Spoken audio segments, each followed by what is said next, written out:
Il concorso Disegna il tuo mostro indetto da Zelkor è terminato ed è quindi giunto il momento di annunciarne i vincitori.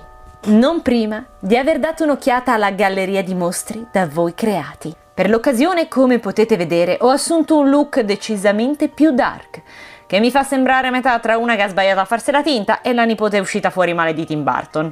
Ma andiamo con la sfilata. Inquietanti, spaventosi e dalle forme più assurde.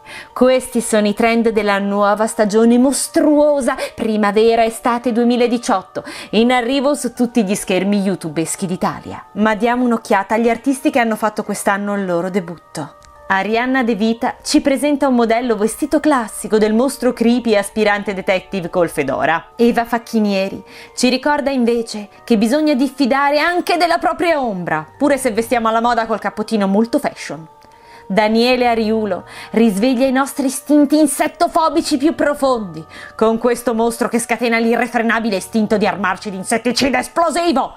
Cover Dice ci delizia con un modello floreal / danza classica / due facce, che la morte del cigno è niente a confronto.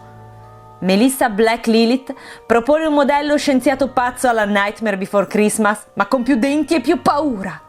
Alessandra Caffè si prende la sua giusta dose di girl power con questa sposa / doll imbrattata di sangue. Emiliano Profico ci presenta Cutthroat, perché i mostri androidi sono sempre alla moda.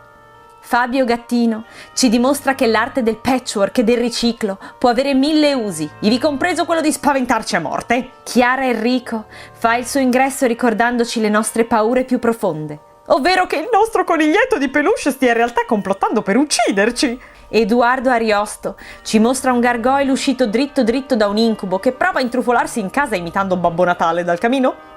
Claudia Stesina sfila con un modello di donna creepy che farebbe infartare chiunque se vista di notte.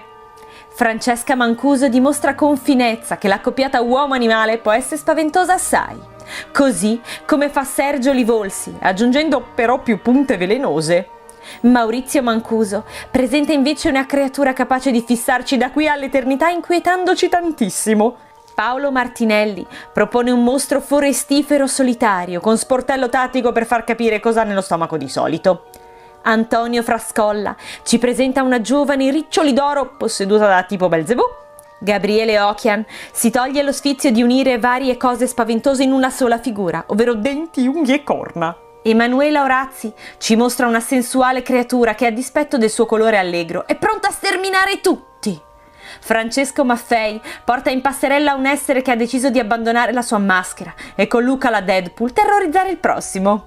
Giada Berteletti sottolinea che l'essenziale è a volte quello che basta per incutere terrore ed inquietantezza. Alderino Tommasini punta più in là con questo mostro che adotta chiaramente un atteggiamento finto friendly del salutino per poi divorare le prede. Giovanni Giulio Maggiordomo prova a ricordarci che anche le cose più semplici possono nascondere insidie, come questo cervello insalatoso. Cristina Bach gioca sui ricordi con un revival a metà tra Sid e il pupazzo ragno di Toy Story. Carmen Claudia Carnevali ci va pesante proponendoci una creatura grondante sangue e sbriciolante. Veronica Marianti risveglia i dubbi interiori con questa opera di disagio fortissimo. Roberta Vogliotti vuole invece ricordarci che nemmeno sulla nostra poltrona preferita siamo al sicuro. Nico Malandruccio gioca di nuance ottocentesche con questo essere sanguinoso.